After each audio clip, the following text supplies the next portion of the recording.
डकैती की वारदातें तो आपने बहुत सुनी होंगी, बल्कि उनमें से एक बुर्का पहनकर खातून का रूप धार लेता था और ये दोनों मियाँ बीवी बनकर वारदातें करते थे। एक ने बुर्का पहना हुआ है, खातून है, मर्द है साथ जिसने हेलमेट पहना हुआ था, पॉइंट पे वारदात करके फरार हुए हैं। बुर्का पोश और एक मर्द घर के अंदर एंटर होते दिखाई देते हैं, एक मोबाइल फोन गन पॉइंट पे लेके। तो ये मजाक कर रहा है, कोई हमारे जानने वाले हैं, कैमरा मारा और कहा कि ये मोबाइल मुझे पकड़ा, पुलिस को 15 पे कॉल करो। बाहर निकल कर मोटरसाइकिल बैठे और वहाँ से फरार हो गए जल्दी में। और लेडीज जो है वो लेडीज वाले तरीके से नहीं बैठी। हमने फ्रंट रूट भी ट्रैक किया, बैक रूट भी ट्रैक किया। सर अस्सलाम वालेकुम नाजरीन, मैं हूं आपका मेजबान नुमान शेख।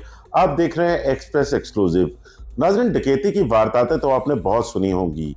फैसल टाउन पुलिस ने दो ऐसे भाइयों को गिरफ्तार किया जो कि न सिर्फ डकैती करते थे, बल्कि उनमें से एक बुर्का पहनकर खातून का रूप धार लेता था और ये दोनों मियाँ बीवी बनकर वारदातें करते थे।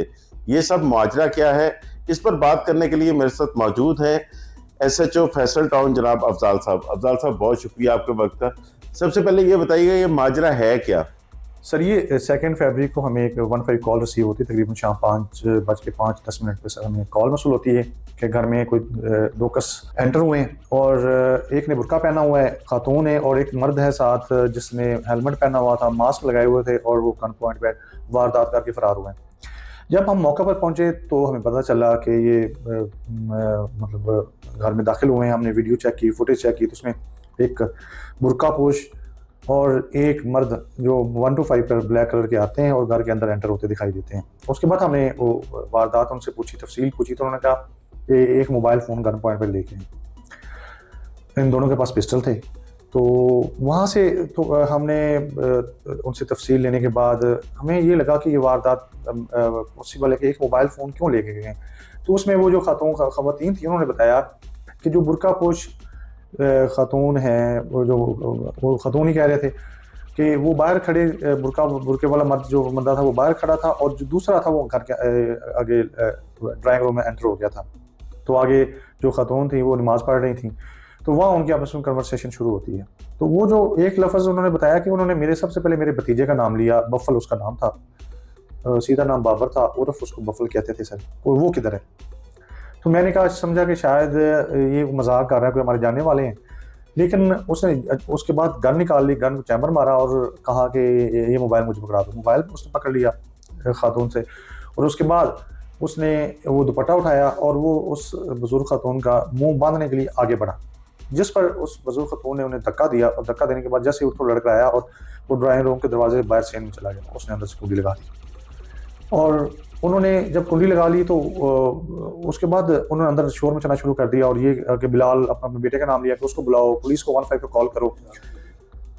जो पुलिस को कॉल करने का कहा तो वो डर के उसको भागे, वहां से बाहर निकल कर मोटरसाइकिल बैठे और वहां से फरार हो गए।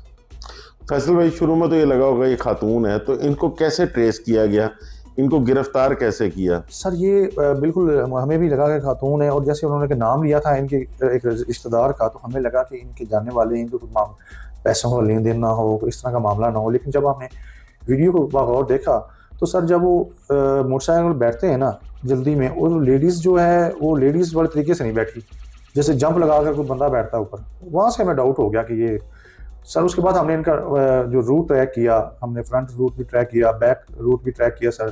तो ये हमने यहाँ से निकले, मुस्लिम टॉम मोड़ की तरफ गए, वहाँ से वादत रोड पे सर आगे स्कीम मोड़ से आगे ये वो सैदपुर है सर, साबिर होटल है, उसके साथ एक गली है, वहाँ में एंटर होते हैं सर। वहाँ जाके इन्होंने वो गली में गए आगे जहाँ कैमरे नहीं थे, वहाँ जाकर उन्होंने वो ऊपर से उतारा है, वो बाया उतारा है और आगे 1 घंटा उन्हीं गलियों में फिरते रहे और आगे लियाकत चौक सदरदार में हमें 1 घंटे बाद नजर आए सर। हमने चूँकि इनको मार्क ऑफ आइडेंटिफिकेशन लगाए हुए थे, निशान लगाए हुए थे भी ये इनकी निशानियाँ हैं, तो वो जो आगे मोटरसाइकिल चला रहा था पिछले तो वो बुर्का वगैरह उतार दिया था सर। तो जो अगला था उसने जैकेट के नीचे वाइट कलर की शर्ट पहनी हुई थी, जिससे हमें पता लग गया कि ये बंदा वही है। हमने वहाँ से इसको आगे ट्रेस करना शुरू किया। ये शाहजहान फैक्ट्री बंद रोड, वहाँ एक गली में एंटर होते हैं और उस गली में जाके ये हेलमेट उतारता है, वहाँ इसकी तस्वीर वाज़ेह होती है। और तस्वीर से हमने फिर उस गली में जब पता जो है कि तो बताया ये फलां लड़का है, इसका नाम अतीक है जो आगे मोटरसाइकिल चला रहा है, और जो पीछे बैठा है इसका नाम अदील है, और ये दोनों सगे भाई हैं और ये मियाँ बीवी बन के बात करते सर। अच्छा अफजाल भाई, इसमें जो प्रेस रिलीज आई थी उसमें बताया गया था कि एक तीसरा बंदा भी है, इनके सबका रिकॉर्ड क्या है, कितनी वारदातें की, और ये तीसरा बंदा कौन जो था? अदील है और अतीक है, जो तीसरा बंदा जो है वो भी इनके साथ, वो अदील के साथ पहले उसका मेल जोल है, वो इसके साथ मिलके छोटी छोटी चोरियां करते थे सर। और इनका सबका रिकॉर्ड तकरीबन 30 से 32 पर्चे हैं सर, जो इन्होंने वारदातें की हैं, इसी तरह की इसी हैं। तरह की। तो ये इन्होंने बताया दौरान तफ्तीश के बुर्का क्यों पहनते थे, और ये क्या? बुर्का सर इस वजह से पहनते थे ये लोग कि रास्ते में कोई पुलिस वगैरह नाका लगा कर चेक ना करे। फैमिलीज को पुलिस मोस्टली सर चेक नहीं करती कि लेडीज जा रही हैं और पिस्टल वेपन कैरी करना, तो अगर अकेला बंदा हो या दो बंदे हो तो उनको पुलिस अक्सर नाकों पर रोक लेती है। तो बुर्का इस वजह से ही पहनते थे कि कोई रास्ते में पुलिस वगैरह चेकिंग ना करे सर। तो इनसे बरामदगी क्या क्या हुई? बरामदगी सर वो जो मोबाइल इन्होंने स्नैच किया था गन पॉइंट, वो मोबाइल इनसे रिकवर हो गया है, मोटरसाइकिल रिकवर हो गई है, बुर्का रिकवर हो गया है, मजीद सर पिस्टल वेपन इनसे रिकवर हो गए हैं और आगे सर इन्वेस्टिगेशन की हैंड ओवर कर दी है सर हमने। तो अफजाल भाई को पता चला कितनी देर से ये वारदातें कर रहे थे? ये सर हमारी तो इन्होंने हमारे इलाके में तो एक वारदात की है, लेकिन आपका रिकॉर्ड के मुताबिक ये 30 से 32 मुकदमा है सर। कोई शहरियों को पैगाम देना चाहें कि इस तरह के लोगों से, ये डकैतों से किस तरह बचा जाए? सर ये बिल्कुल हाँ, ये एक तो दरवाज़ा बंद रखना चाहिए, किसी को बगैर शनाख्त के घर के अंदर दाखिल ना होने दे। अब ये जो जिस घर में अंदर दाखिल हुए थे उस घर का दरवाज़ा खुला हुआ था, वो बिला झिझक बिला खौफ व खतर ऊपर चढ़ गए। और ख़ास तौर पर ये इस तरह के जो जिन्होंने लेडीज़ रूप अपनाया हो, बुर्का वगैरह पहना हो, ख़ास तौर पर उनकी शनाख्त ज़रूरी है सर। बहुत शुक्रिया अफजाल साहब आपका।